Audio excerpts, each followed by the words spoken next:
ධර්ම ශ්‍රවණයට සදී පැහැදී ඉන්නා වූ ඔබ සැමට සම්මා සම්බුදු සරණ ප්‍රාර්ථනා කරමින් අදත් බෞද්ධ නාලිකාවේ මේ වටිනා කාල වේලාව අපි වෙන් කරවා ගනිමින් දායකත්ව ධර්ම දේශනය පින්වත් ඔබ වෙනුවෙන් නෙන්නට සෝදානම්. අද දවසේදී ධර්මානුශාසනාව පවත්වන්නට අපගේ දම් සභා මණ්ඩපයට වැඩමවා වදාලා ගණේ මුල්ල ආනන්ද බෝධි ධර්මායතනාධිපති ශාස්ත්‍රපති පූජ්‍යපාද පාතේගම සුමන රතන ස්වාමීන්ද්‍රයන් වහන්සේ. පළමු කොට අප සියලු දෙනාම එක්ව අපගේ ගරු කටයුතු දේශකයන්න් වහන්සේ දොහොත් මුදුන් දී සාදුනාදයක් පවත්වා පිළිගනිමු. සාදු සාදු සාදු.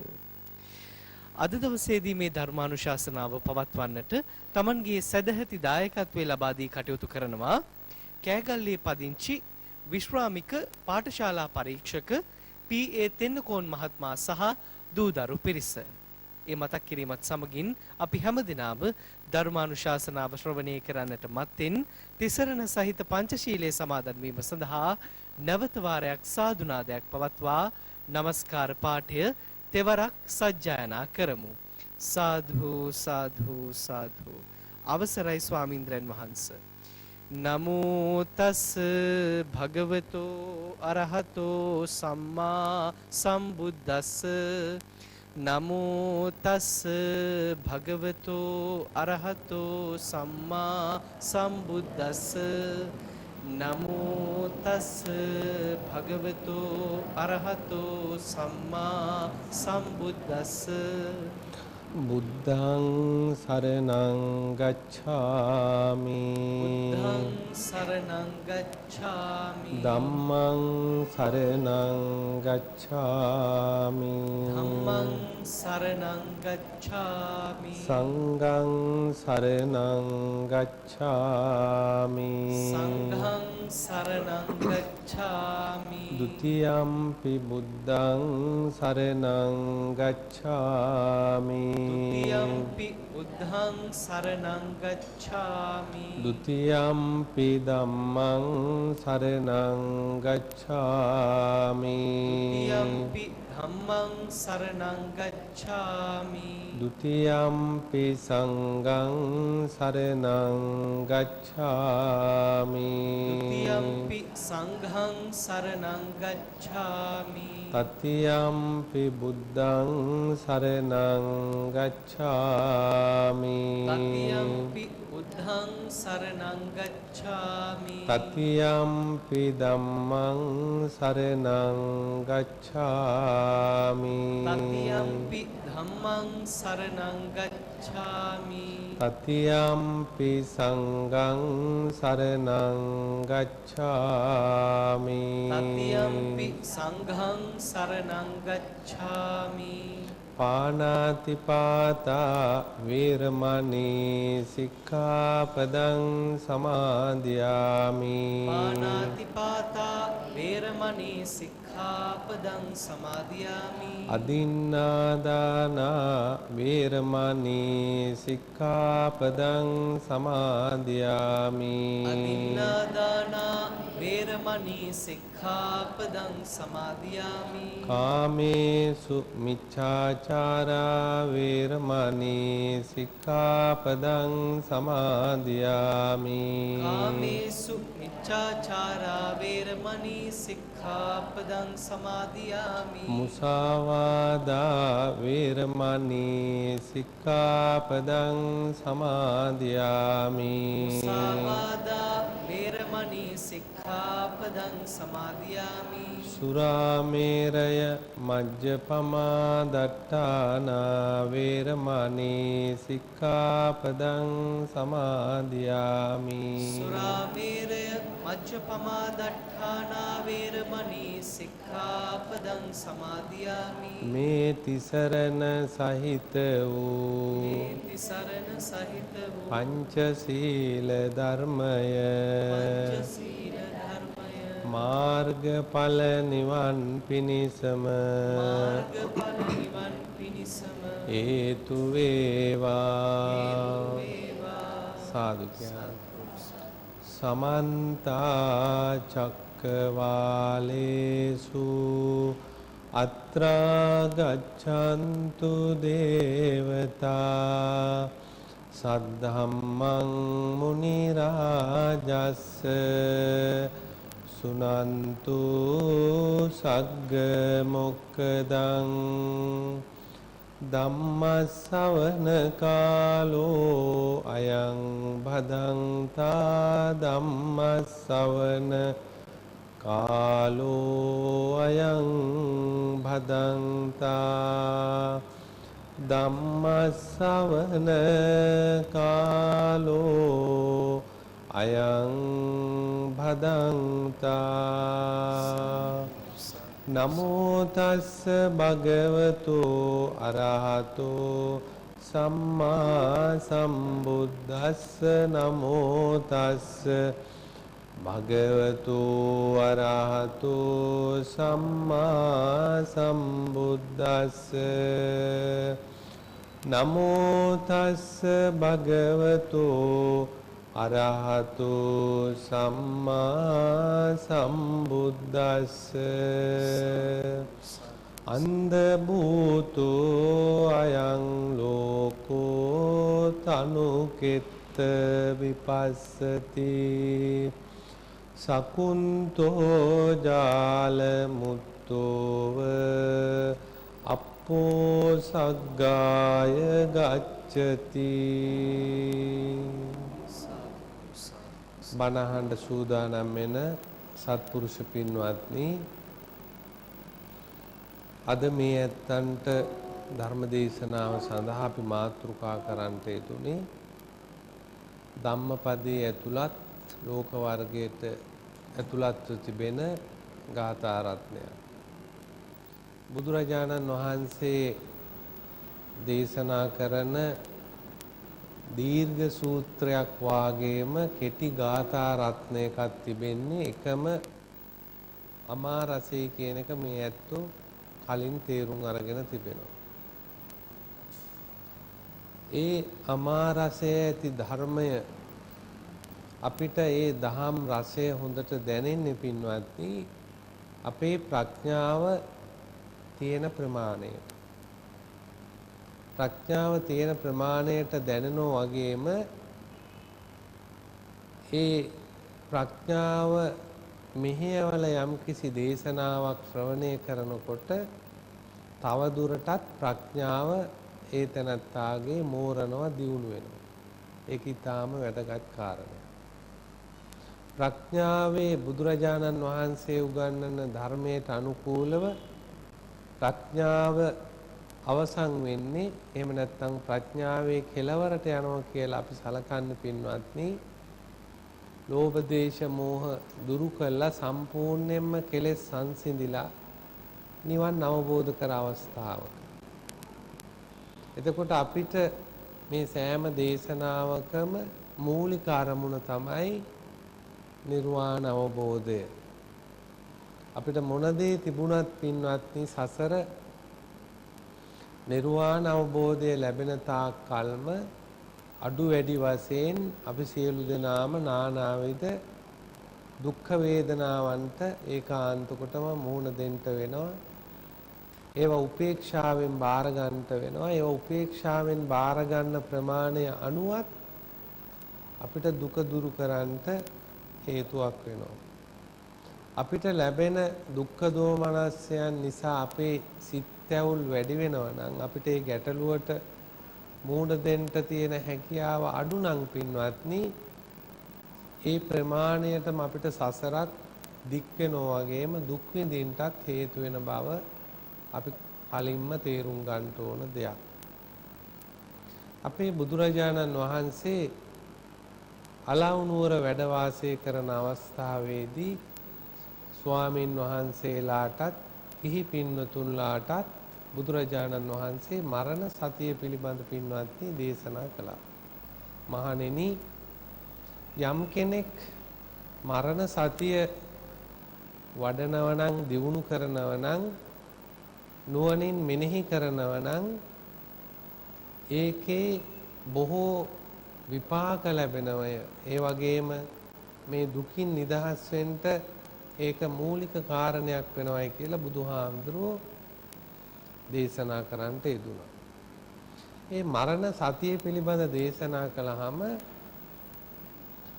බොහෝ පිරිස ඒ බුදුරජාණන් වහන්සේගේ අනුශාසනාව පිළි අරගෙන දීර්ඝ කාලයක් පින්වත්නි මරණානුස්මෘති භාවනාවක් හැටියට ප්‍රගුණ කළා කියලා ඒ අලව් නුවර වැසියන් පිළිබඳ අටුවා කතාවේ සඳහන් වෙලා තිබෙනවා. එක්තරා ප්‍රේෂකාර තරුණියක් රෙදිවියන්නේ බුදුහාමුදුරුවන්ගේ මේ දේශනාව අහලා ඊටාම සතුටු වුණා. තරුණ වුණාට ඊටාම සතුටු වුණා. අනේ බුදුහාමුදුරුවෝ මේ පෙන්වන ධර්මය කොච්චර ශ්‍රේෂ්ඨ එකක්ද. ඒ නිසා මම හොඳට මේ මරණය සිහි කරන්න ඕන, මරණ සතිය දියුණු කරන්න ඕන කියලා අවුරුදු 3ක්ම පින්වත්නි මේ මරණ සතිය දියුණු කළා කියලා අටුවාවේ සඳහන් වෙනවා. එතකොට බුදුරජාණන් වහන්සේ නැවත හමු වෙච්ච වෙලාවේ මේ තරුණියගෙන් ප්‍රශ්න කර සිටියා ඔබ කොහි සිට එනවද කියලා. එතකොට මේ සන්නාලිය එහෙම නැත්නම් මේ රෙදි වියන තරුණිය ප්‍රකාශ කළා ස්වාමීනි මම එන්නේ කොහේ ඉඳලාද කියලා දන්නේ නැtei කියලා. ඔබ යන්නේ කොහාටද කියලා ඇහුවාම ඒකත් ස්වාමීනි මම ඒ පිළිබඳවත් දන්නේ නැtei. ඊළඟට බුදුහාමුදුරුවෝ විමසා සිටියා ඔබ නොදන්නේහිද? ස්වාමීනි මම දන්නවා.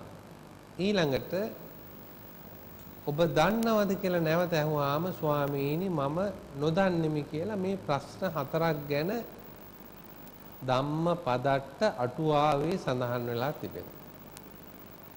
එතකොට අර මරණ සතිය අනිත් වැඩිපු පිරිසක් එතන හිටියා. ඒ අය කල්පනා කළා මේ තරුණ යුවතියට තියෙන තරුණකම නිසා මේ බුදුහාමුදුරුවොත් එක්ක වැරදි විදියට කතා කරනවා.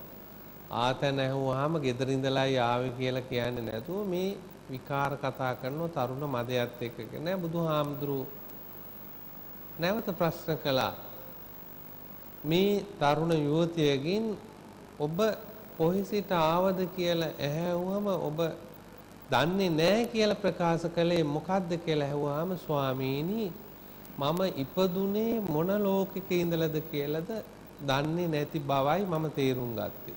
අර මරණ සතිය වඩනේ. ඊළඟට ඔබ යන්නේ කොහේද කියලා ඇහුවාම ඒ ගැන ඔබ නොදන්නවා කියලා ප්‍රකාශ කළේ කුමක්ද කියලා ඇහුවාම ස්වාමීනි මැරිලා උපදින තැන ගතිය ගැන මම තාම දන්නේ නැහැ. සමහර දන්න අය ඉන්නවා ගතිය පිළිබඳ ඒක ධර්මයේ හාට දියුණු කරනකොට කෙනෙකුට පුහුණු වෙන ආකාරය අපිට විස්තර කරලා දෙන්න පුළුවන්. ඒ වගේම ඔබ නොදන්නේද කියලා අහුවාම ස්වාමීනි මම දන්නවයි කියලා ප්‍රකාශ කළේ මොකද්ද? මැරෙන බව ඒකාන්ත කොට මැරෙන බව මම දන්නවා. ඊළඟට 4 වෙනුව ඔබ දන්නවද කියලා අහුවාම ස්වාමීනි මම දන්නේ නැහැ කියලා ප්‍රකාශ කළේ මොකද්ද? මැරෙන වෙලාව. මැරෙන විදිය, තැන ආදී වශයෙන්. මේක සාමාන්‍ය සුලභ කතා ප්‍රවෘත්තියක් වෙනවා. ඕන පොඩි දරුවෙක් දන්නවා. ඒ සුලභ කතා ප්‍රවෘත්තියක් වුණාට ධම්මපදට්ට අටුවාවේ සඳහන් වෙනවා අර මරණ සතිය අලව් නුවර ප්‍රදේශයේ ජනතාව පුහුණු කළත් ඒ අයට මේ ප්‍රශ්න පිළිබඳ ගැටලුවක් තිබුණු බව. එතකොට පේනවා මේ ධර්මය කියන එක පින්වත්නි අපි නිකන් ඇහැව්වට වැඩක් නැහැ. සත්‍ය වශයෙන් අපි කොහොමද ප්‍රායෝගිකව අපේ ජීවිතය තුළ ඒවා ගොනු කරන්නේ හැඩගස්වන්නේ කියන කාරණේ හරියට තේරුම් ගත්තේ නැති වුණොත් අපිට සම්පූර්ණ අවබෝධයක් ලබන්න බෑ කියන කාරණේ ඒකෙන් හොඳට තේරෙනවා. මේ සන්නාලිය තරුණ යුවතිය බුදුහාමුදුරුවෝ කෙරෙහි ශ්‍රද්ධාව වගේම උන්වහන්සේ දේශනා කරපු ධර්මයේ කෙරෙහි ශ්‍රද්ධාව ඇති කරගෙන ඒක ප්‍රගුණ කළා. ඒ ප්‍රගුණ කර නිසා ලොකු සතුටකින් වාසය කළා කියලා ඒක දිගට කතාවේ සඳහන් වෙනවා. මට ඒක විස්තර කරන්න වෙලාවක් නැහැ. ලොකු සතුටකින් කාලය ගෙවුවා. දැන් අපි කල්පනා කරන දේක් තවයි පින්වත්නි තවත් මේ මරණය එහෙම නැත්නම් ජරාව පිළිබඳ වයසට යෑම පිළිබඳ අනිත්‍ය පිළිබඳ මරණය පිළිබඳ කල්පනා කරනවා මෙනෙහි කරනවා යෝනිසෝ මනසිකාරයෙන් යුක්තව වාසය කරනවා කියලා කිව්වම අපේ සතුට පලා යනවා කියලා විශ්වාසයක් තියෙනවා. ඒ අපේ සතුට කියලා අපි සලකන්නේ ඒව අමතක කරලා දාන එක. අමතක කිරීමෙන් සතුටක් ලබන්නට බැරි බව තමයි ධර්මයේ පෙන්වන්නේ. ඒ තියෙන දේවල් තියෙන විදියෙන් දැකීමෙන් අවබෝධ කර ගැනීමෙන් පමණයි පින්වත්නි හැබැයි සන්තෝෂයක් කෙනෙකුට ලබා ගන්නට පුළුවන්කම තියෙන. මේ යුවතිය ඒ නිසා සන්තෝෂෙන් වාසය කළා.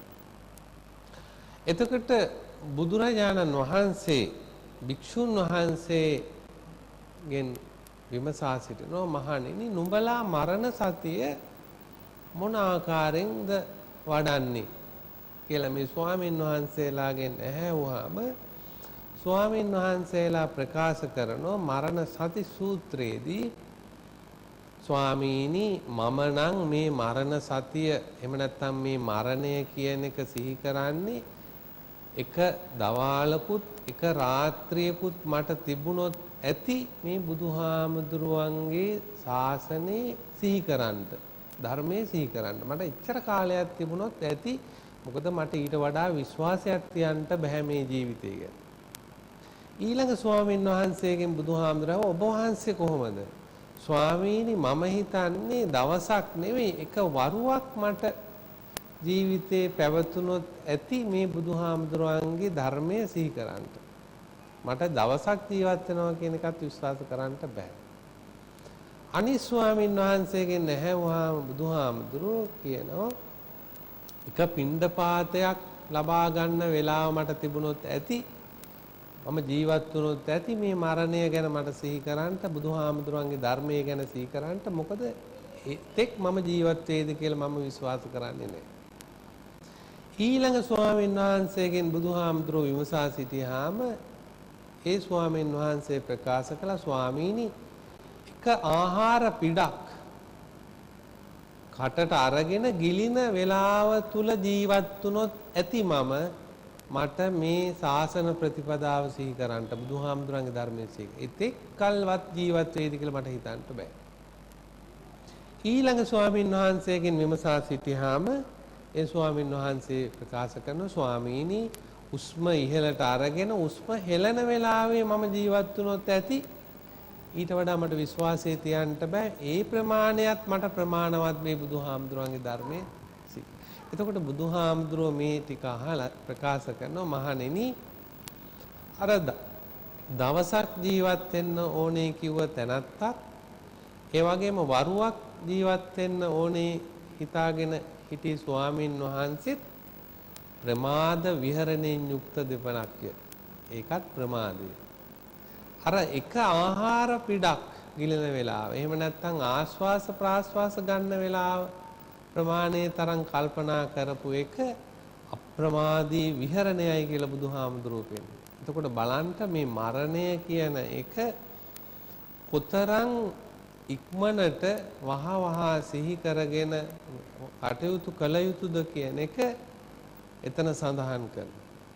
ඊළඟට බුදුහාමුදුරුවෝ දේශනා කරන මහණෙනි මේ මරණය කියන එක নানা විදියට කෙනෙකුට පැමිණෙන්න පුළුවන්. රාත්‍රී ජීවත් වෙන කෙනෙකුට රාත්‍රී සර්පෙක් දෂ්ට කළා හරි එහෙම නැත්නම් අසනීපයක් ලැබිලා හරි එහෙම නැත්නම් සොර සතුරෙකුගේ කරදරයක් නිසා ජීවිතේ එනිසා රාත්‍රී කාලේ ජීවත් වෙන එක්කෙනාගේ එළි වෙන තුරු ජීවිතය ගැන විශ්වාස තියන්න බෑ. ඒ නිසා ඥානවන්ත භික්ෂුව රාත්‍රී කාලේ මගේ මරණය සිද්ධ වෙනව නම් ඒ මරණය හොඳ තත්යකට පත් කරගන්න රාත්‍රී කාලේ මට මගේ සිතට ආපු නරක සිතිවිලි මොනවද? මම දුර්ගතියට ඇදලා දාන සිතිවිලි මොනවද? ඒව මම කොහොමද දුරු කරගන්නේ? ඒව දුරු කරගෙන වාසය කරන්නේ කොහොමද කියලා කල්පනා කිරීම ඥාන සම්පයුක්ත දෙයක් කියලා බුදුහාමුදුරුවෝ දේශනා කළා. කොහොම හරි රාත්‍රී කාලේ ගෙවිලා දවල් කාලේ උදා වුණොත් දවල් කාලය මට මරණය සිද්ධ වෙන්න බොහෝ උපක්‍රම තියෙනවා. ඒ වයින් මගේ ජීවිතේ නැති වෙන්න පුළුවන්. දහවල් කාලයේදී මට ආපු පලිබෝධ මොනවද? ලෝභ සිතිවිලි, දේශ සිතිවිලි, මෝහ සිතිවිලි, වෛරී සිතිවිලි, තණ්හාසගත සිතිවිලි මේවා මම මේවත් තියාගෙන මම දවල් කාලයේදී මරණයටපත් වුණොත් මගේ ගතිය දුර්වල වෙනවා මම දුර්ගතියකට යනවා. ඒ නිසා මේ හටගත්තා වූ පලිබෝධක දුරු කරගෙන මම වාසය කරන්න ඕනේ කියලා දවල් කාලේ අර මරණය සීකරන එක්කෙනා මේ විදියට ඒ කාල පරිච්ඡේදයන් ගත කරමින් මරණයට මූණ දෙන්නේ කොහොමද කියන එක කල්පනා කරමින් යෝනිසෝ මනසිකාරයෙන් යුක්තව වාසය කිරීම මරණ සතියේ මූලික ලක්ෂණයේ හැටියට බුදුරජාණන් වහන්සේ දේශනා කළා. මරණ සතිය එහෙම නැත්නම් මරණය සිහි නොකරපු, ඒ ගැන භාවනා නොකරපු, ඒ ගැන නුවණින් කල්පනා නොකරපු යම් කෙනෙක් ඉන්නවනම් බුදුහාමුදුරෝ දේශනා කරන මරණ මොහොතේදී විසගෝර සර්පෙක් දුටු කෙනෙක් වගේ මරණයට බය වෙනවා කියන්නේ. ඒ තැති ගැනීම උඩ ඔහුගේ ගතිය දුර්වල වෙලා ඔහු දුර්ගතියකට යන්න පුළුවන්, අපාගත වෙන්න පුළුවන්. අර මරණය සිහි කරන එක්කෙනාට මරණය හරියට අර කෙවිතක් අරගෙන අර විසගෝර සර්පයා අයින් කරනවා වගේ හිතෙන් මේ මරණ බය දුරු කරලා මරණයට මූණ දෙන්න හැකියාව තිබෙනවා කියලා බුදුහාමුදුරෝ දේශනා.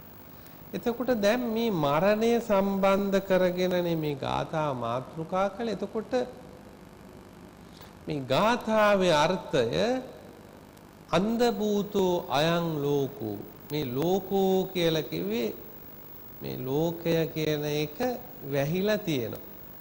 අන්ධ භූතෝ අයං ලෝකෝ තනුකෙත්ත විපස්සති සකුන්තෝ ජාලමුත්තෝව, සකුන්තෝ ජාලමුත්තෝව පක්ෂියා දැල මුදාගෙන නිදහස් වෙනෝ වගේ යම් කිසි කෙනෙක් තනුකෙත්ත විපස්සති විපස්සනාවෙන් යුක්තව වාසය කරනවා නම් එයාට පුළුවන්කම තියෙනවා මේ තෘෂ්ණාව නැමැති ජාලය දැල මුදාගෙන අර පක්ෂියා නිදහස් වුණා ගමනින් නිදහස් වෙන්න. එහෙමත් බැරි වුණොත් අර මරණය ගැන ජීවිතය ගැනත් ගැඹුරින් කල්පනා කරන එක්කෙනාට යම් විදියකින් නිවන් අවබෝධ කරගන්නට මාර්ගඵලයක් ලබා ගන්නට බැරි වුණොත් අප්පෝ සග්ගාය ගච්ඡති, අඩුම තරමේ සුගතියකටවත් යන්න පුළුවන් කියලා තමයි මේ ගාථාවේ සාමාන්‍ය අර්ථය. ඊටාම ගැඹුරු අදහසක් බුදුහාමුදුරුවෝ උගන්වන්නේ. එතකොට අන්ධ භූතෝ අයං ලෝකෝ, ලෝකය කියලා කිව්වේ මේ සලායතනයට පින්වත්. ඇස කන නාසය දිව ශරීරය සිත කියන මේ ආයතන හයට තමයි ආර්ය විනය තුල බුදුහාමුදුරුවෝ ලෝකය කියලා කියන්නේ.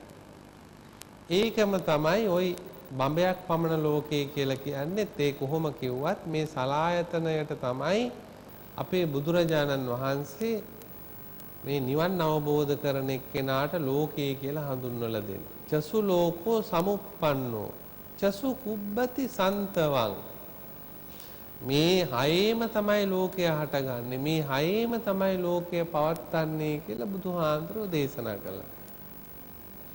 එතකොට මේ සලායතන ලෝකය. අන්ධ භූතෝ, අන්ධ භූතෝ කියන්නේ වැහිලායි තියෙන්නේ මේ ලෝකය. මේ ලෝකේ පේන්නේ නැහැ. ඒ පේන්නේ නැති නිසා තමයි පින්වත්නි මේ ආයතන පේන්නේ නැතුව වගේම ආයතන වලට අරමුණු වෙන දේ ගැනත් පේන්නේ නැහැ. ඒව වැහිලා තියෙන්නේ. මේ පේන්නේ නැති නිසා තමයි අර තණ්හාව නැමැති දැලට අපි අහු වෙලා ඉන්නේ. අර පක්ෂිය අහු වෙලා ඉන්නා වගේ තෘෂ්ණාව නැමැති දැලට ජාලයට අපි අහු වෙලා ඉන්නේ අපිට පේන්නේ නැති හින්දා. එතකොට බුදුරජාණන් වහන්සේ පින්වත්නි තවත් මේ අන්ධ කියන කතාව, අන්ධ භූත කියලා ජාතකයකුත් තියෙනවා, මේ ඇත්ත අහලා තියෙනවා. ඊළඟට බුදුහාමුදුරන්ගේ අන්ධ භූත සූත්‍රය කියලා අංගුත්තර නිකායේ වෙනමම සූත්‍රයකුත් තිබෙනවා. ඒ අන්ධ භූත සූත්‍රය කොහොමද සඳහන් වෙන්නේ? සබ්බම් භික්ඛවේ අන්ධ භූතං කිංචි භික්ඛවේ සබ්බං අන්ධ භූතං චක්කුම් භික්ඛවේ අන්ධ භූතං රූපා අන්ධ භූතා ආදී වශයෙන් බුදුහාමුදුරුවෝ විස්තර කරනවා. මහණෙනි මේ ලෝකේ අඳුරු වෙලා තියෙන්නේ. සබ්බම් භික්කවේ අන්ධ භූත. මේ සලායතන ලෝකේ වැහිලා තියෙන්නේ. මොකද්ද කිංචි භික්කවේ සබ්බං මොකද්ද වැහිලා තියෙන්නේ? චක්කුම් භික්කවේ අන්ධ භූතං මේ ඇහැ වැහිලා තියෙන්නේ. ඇහැ අන්ධ වෙලා තියෙන්නේ. ඇහැ පේන්නේ නැහැ. අපි පේනවා කියලා කියන්නේ පින්වත්නි අපි අර පනවාගත්ත ප්‍රඥප්ති විශේෂෙහි මේ ඇසෙන් බලන රූප හඳුනා ගැනීමටයි අපි පේනවා කියලා කියන්නේ. අපි ඇහෙනවා කියලා කියන්නේ අපි පනවාගත්ත ශබ්ද විශේෂෙහි මේ කන යොමු කරලා හඳුනා ගැනීමයි. ඊළඟට නහයට අපි දැනෙනවා දන්නවා කියලා කියන්නේත් ඒ විදියමයි. එතකොට මේ ආයතන හයෙන් පේනවා ඇහෙනවා දැනෙනවා කියලා අපි සලකන්නේ. එහෙම නැත්නම් සුත මුත දිට්ඨ කියලා මූලික තුනක් තියෙනවා. විඤ්ඤාත කියලා මේ හතර තමයි මේ ලෝකය කියලා අපි හඳුනාගන්නේ කියලා බුදුරජාණන් වහන්සේ ප්‍රකාශ කරනවා. එතකොට දිට්ඨ දකින දේ කියලා කියන්නේ අපි දකින්නේ මොනවද? මේ ලෝකයා විසින් පනවාගත්ත දේමයි දකින්නේ. දැන් අපි උදාහරණයක් වශයෙන් ගත්තොත් පින්වත්නි මේ ශරීරය අපි දකිනවා කියලා අපි දකින්නේ මොනවද? ඇහැ කියලා එකක් දකිනවා, කනේ කියලා, හමේ කියලා, දිවේ කියලා, ශරීරේ කියලා, ඊළඟට ඇටකටු කියලා, බඩවැල් කියලා ආදී වශයෙන් අපි යම් යම් දේවල් අපි දකිනවා කියලා කියනවා. ඒ දකිනවා කියන්නේ මොනවද? අපි පනවාගත්ත දේ. මේ ශරීරය කියන එක තුල පනවාගත්ත දේ. ඇති දේ නෙමෙයි පනවාගත්ත දේ. එතකොට ඒවට කියන ප්‍රඥප්ති. ඒ ප්‍රඥප්ති පනවාගත්ත දේවල් ලෝකයා විසින් මෙන්න මේක මෙසේය කරලා නම් කරලා වෙන් කරලා පනවාගත්ත දේවල් තමයි අපි දකිනවා කියලා කියන්නේ. අපි මේ ශරීරේ යථාර්ථයේ ශරීරයේ ස්වභාවය දකිනව නෙමෙයි. ඒ පනවාගත්ත දේවල් දකින. මේ ඇහැ මට දැන් පේනවා. දැන් මේ අත පේනවා. මේ හම පේනවා ආදී වශයෙන්. මේ ආදී වශයෙන් අපි දකිනවා. ඊට පස්සේ අපි බාහිර වශයෙන් දකිනවා කියලා දැන් ගේය කියලා අපි දකින්නේ මොනවද? මේ බිත්ති දකිනෝ, බඩු මුට්ටු දකිනෝ, උළු අහලවල් දකිනෝ. අපි ඒ ඔක්කොම පනවාගත්ත දේවල්. එතකොට සත්‍ය වශයෙන්ම මේ ඇහැට ගෝචර වෙන ලෝකය පනවාගත්ත දේවල් මිසක් හැබෑ ඇති යථාර්ථ ස්වභාවය නොවේ කියන එක අපි තේරුම් ගන්න ඕන. ඊළඟට කනට ඇහෙන ශබ්ද මේ මිහිරි හඬක්ක, මේ ගොරෝසු හඬක්ක, මේ දරුවෙකුගේ හඬක්ක, මේ අහවල් පක්ෂියාගේ හඬය ආදී වශයෙන් ඒත් පනවාගත්ත දේවල්. ඒවත් පනවාගත්ත දේවල්. ඒවත් ඇති දේවල් නෙමෙයි. ඊළඟට ගන්ධයන් එනකොට මේ පිච්ච මල් සුවඳ, මේ රෝස මල් සුවඳ, මේ කිසියම් දෙයක් නරක් වෙච්ච ගඳ ආදී වශයෙන් ඒවත් පනවාගත්ත දේවල්. ඊට පස්සේ රස බලන්ට දිවට මේවා තිත්ත රස, මේවා පැණි රස, මේවා කිරි රස, මේවා කහට රස, ඒවත් ඔක්කොම අපි පනවාගත්ත දේවල්. මේ අහවල් දේ මේ කහට රසයි කියලා පනවාගෙන. ස්පර්ශයත් එහෙමයි. එතකොට විඥාණයට එන ඒවලු ධර්ම වශයෙන්ුත් මේ ආයතන හයෙන්ම එන ඒවම තමයි ධර්ම වශයෙන් තියෙන්නේ, වෙනම දෙයක් නෙමෙයි. ඒ චක්කු විඥාන කියලා එතන පෙන්වන්නේ මේ ආයතන හයෙන්ම ගත්තු ඒ හඳුනා ගැනීම නැවත අලුතෙන් මෙනෙහි කරලා සිත් උපදවන එකට තමයි චක්කු විඥාන කියලා කියන්නේ. එතකොට පේනවා එතනත් ඒ වෙනම හඳුනා ගැනීමක් හැටියට පෙන්නුවට. එතකොට අපි තේරුම් ගන්න ඕන එහෙනම් අපි මේ ආයතන හයෙන් දකිනවා, බලනවා, දැනෙනවා කියලා පෙන්නුවට ඒක සම්මතයක් විතරයි කියලා. ඒක සම්මුතියක් විතරයි. ඒක සම්මුතියක් කියලා කිව්වේ ඇයි? අපි විසින්ම පනවාගත්ත, නම් කරගත්ත දේවල් තමයි අපි අඳුනාගන්නේ. අපි වෙන අඳුරගත්ත දෙයක් නැහැ. අපි මේ රූපේ කියලා අඳුරගත්ත මොනවා හරි දෙයක් තියෙනවද? අපි අඳුරගත්ත දෙයක් නැහැ. අපි මේ ගේය කියලා මොනවා හරි අඳුරගත්ත දෙයක් තියෙනවද? එහෙම අඳුරගත්ත දෙයක්වත් නැහැ. එතකොට බුදුරජාණන් වහන්සේ පෙන්නනවා රූපය දැන් අඳුනා ගන්නව නම් රූපය විවෘත කරගන්න ඕන නම් රූපය රූපයක් හැටියට දකින්න ඕන. ඒක පෙන්නවා පේන පින්ඩූපමන් රූපං. අර විදිහේ ප්‍රඥප්ති නෙමේ රූපේ කියලා දැක්කේ මේක පෙන පිඬක් වගේ ඇති වෙලා නිරුද්ධ වෙන දෙයක්.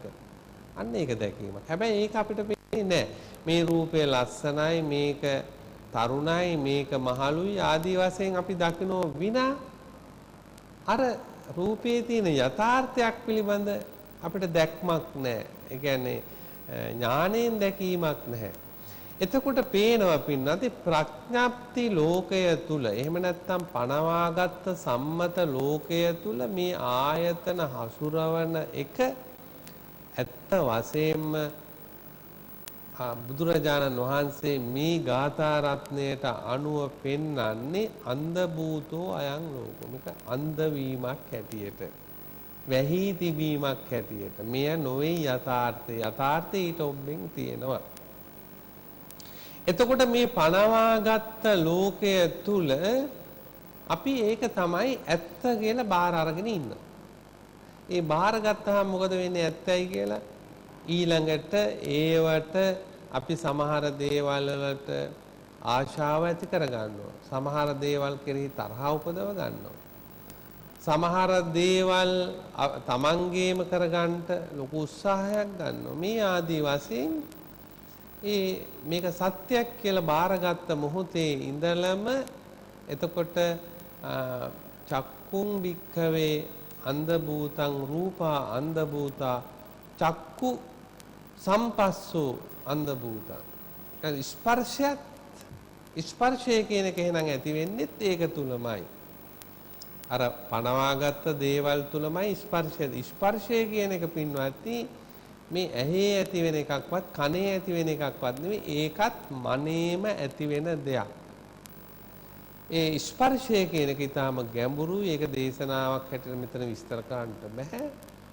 එතකොට අර මනේ ඇති වෙන්නේත් අර පනවාගත්ත දේවල් අතර ඇති වෙන ගැටීම තමයි එතන ස්පර්ශය කියලා බුදුහාමුදුරුවෝ පෙන්වන්නේ. ඒ නිසා ඒකත් අන්ධයි.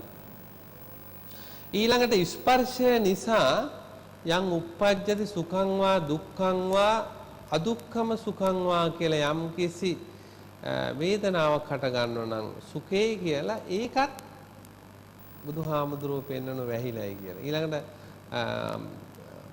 දුක්ඛ කියලා එකක් පහළන ඒකත් වැහිලා. අදුක්ඛම සුඛ කියන යම් කිසි උපේක්ෂා සාගත දෙයක් ඇති කරනව නම් ඒකත් බුදුහාමුදුරුවෝ පෙන්වන වැහිලයි කියලා. එතකොට මේ සලායතන ලෝකයක් සලායතන ලෝකයේ ඉස්සරහට විස්තර කිරීමක් නෙමේ පෙන්වන්නේ.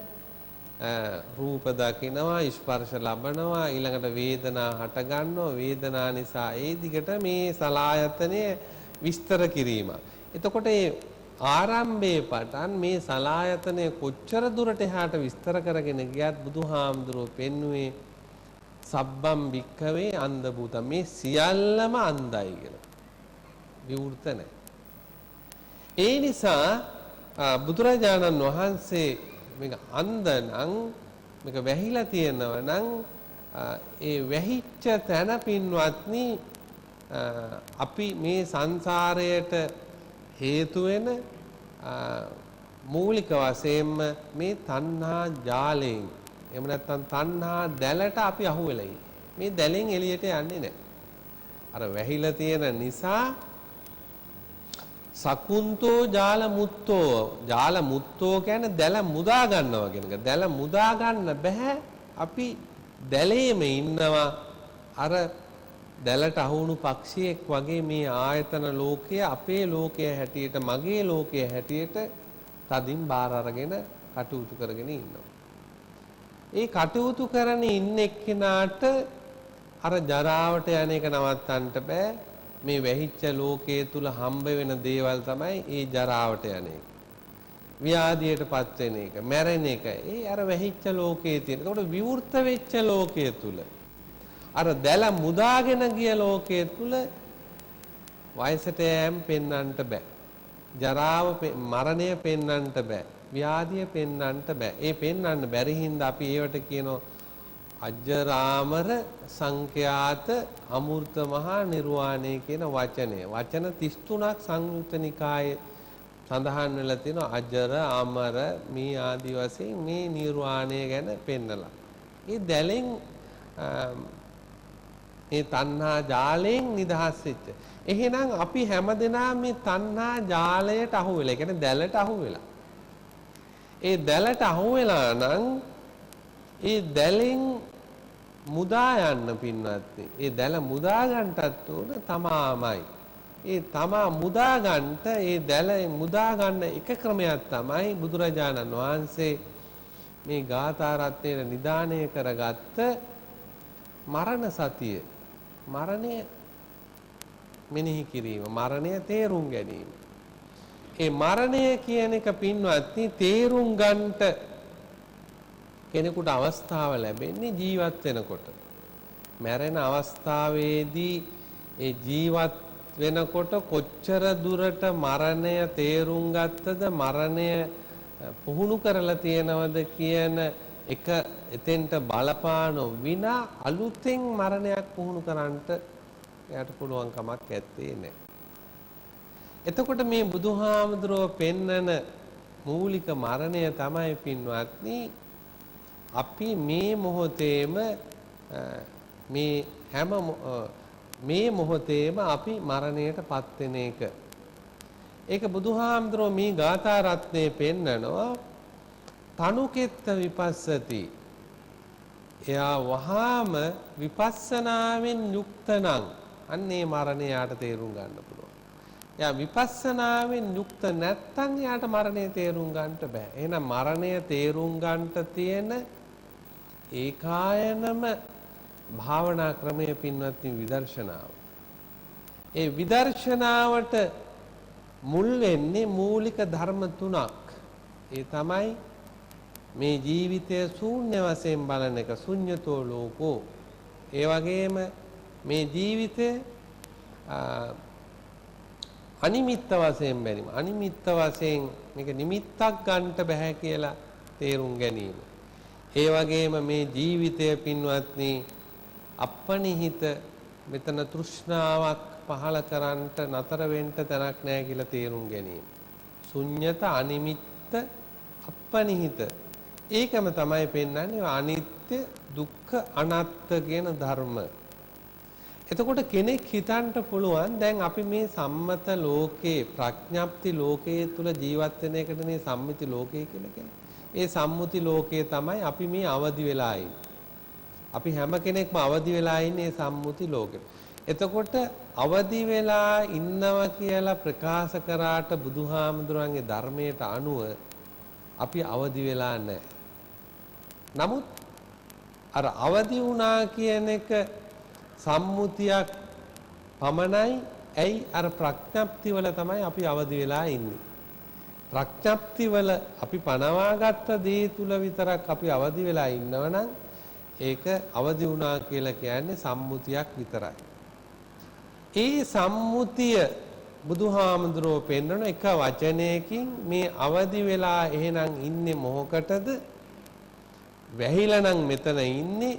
වැහිලා ඉන්න තැනට අවදි වෙලා ඉන්නවයි කියලා ප්‍රකාශ කරනවා නම් ඒ අවදි වෙලා ඉන්නේ කොතෙන්ටද? ප්‍රඥාවට නෙවෙයි, ක්ලේශ වට්ටයට. මොකටද අවදි වෙලා ඉන්නේ? ක්ලේශ වට්ට කියන වචනය පාවිච්චි කරනවා. අපි හැමදෙනාම එහෙනම් ක්ලේශ වට්ටයට අවදි වෙලා ඉන්නේ.